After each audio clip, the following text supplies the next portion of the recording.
Bonjour, Monsieur Popette. Est-ce que tu fais un petit coucou aux enfants? Popette, qu'est-ce que je viens de voir quand tu as ouvert la bouche, là? Montre-moi un peu. Oh, mais tu as les dents toutes noires, qu'est-ce qui se passe? Mais ce n'est pas de ma faute, Mimi Souris. C'est Noisette. Il m'a peint toutes les dents noires pour se venger.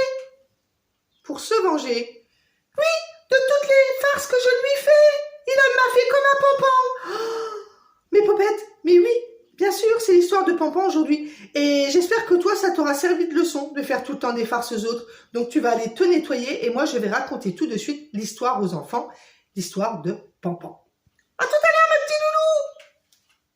Pendant que Monsieur Popette se nettoie les dents, eh bien, je vais vous raconter l'histoire de Pompon, mes petits chéris. Il était une fois un gentil cheval très coquin qui s'appelait Pompon. Il passait ses journées à faire des farces à ses amis. Alors bien sûr, ces derniers en avaient plus qu'assez. Un matin, il cachait les bonnes carottes des lapins. Le lendemain, il donnait à la vache une petite friandise, mais à l'intérieur, il y avait caché un piment. Une autre fois, il renfermait toutes les poules dans le poulailler. Alors, un soir, tous les animaux décidèrent de faire une réunion secrète pour trouver une idée pour le faire arrêter. Nous pourrions peut-être lui donner du pop-corn à la place de son avoine, dit Ronron le cochon. « Oh mais non, dit la petite poule, il ne faut surtout pas, il est tellement gourmand, il serait trop content. » Eh bien, nous pourrions peut-être lui dire que le fermier ne veut plus l'emmener en balade, dit le canard.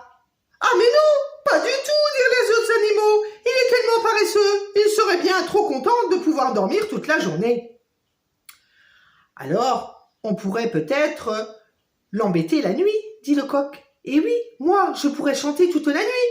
Mais voyons, mais ça ne va pas, dirent tous les animaux, nous non plus, nous ne dormirons pas.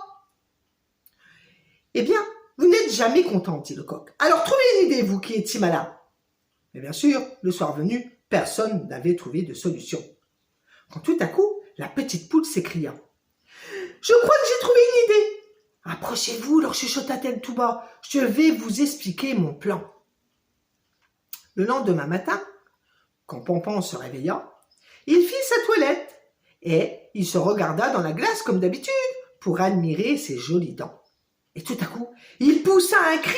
Ses dents étaient noires, aussi noires que le charbon. Alors il sortit de l'étable au galop en s'écriant « Mes dents sont toutes noires, c'est une catastrophe, mes dents sont toutes noires !»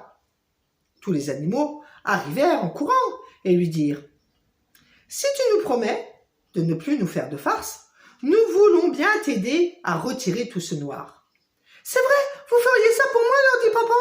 Oui, oui, on va t'aider, mais tu promets, tu ne nous fais plus de farce. »« Promis juré, dit ce dernier. » Alors, tous les animaux frottèrent pour arriver à ce que Pompon ait de nouveau ses belles dents aussi blanches que la neige. Depuis ce jour, mes petits chéris, eh bien, Pompon ne fit plus jamais de farce à tous les animaux, car il avait bien trop peur de se réveiller de nouveau un matin avec les dents toutes noires. « Ça y est, Mimi Souris, je suis arrivée à retirer tout le noir. »« Ah oui, c'est beaucoup mieux comme ça, Popette. »« Oui, et Mimi Souris, je n'ai pas trouvé Noisette. »« Tu n'as pas trouvé Noisette. Tu aurais dû aller le voir pourtant, Popette, pour t'excuser de lui faire toutes ces bêtises. »« Oui, mais j'y suis allée, mais c'est-à-dire... » « Bon, Popette, tu lui as dit oui ou non à Noisette? »« Oui et non. »« Comment ça, oui et non? »« Eh bien, je suis allée le voir pour lui dire, mais il était parti. Alors, je n'ai pas pu lui dire. Mais comme j'allais le voir pour lui dire, c'est comme si je lui avais dit, tu comprends? Oh là là, Popette, tu m'embrouilles encore avec toutes tes bêtises, tu me donnes mal à la tête. Tu vas plutôt dire au revoir aux enfants. Au revoir les petits loulous. Au revoir mes petits chéris. Et moi, je vous donne rendez-vous la semaine prochaine dans Mimi Souris pour une nouvelle petite histoire. Et pour tous les autres qui viennent me voir, eh bien, je vous donne rendez-vous samedi prochain aux arènes d'Uzès. Il y aura le petit théâtre de Monsieur Popette bien sûr, Mimi Souris et Coco le clown. Et nous vous attendons là-bas pour soutenir l'association du petit Arthur. En attendant, pour tous les autres, comme d'habitude, hein, Pas de bêtises. Gros bisous, mes petits chéris. Pas de bêtises. Oui, pas comme Monsieur Papette.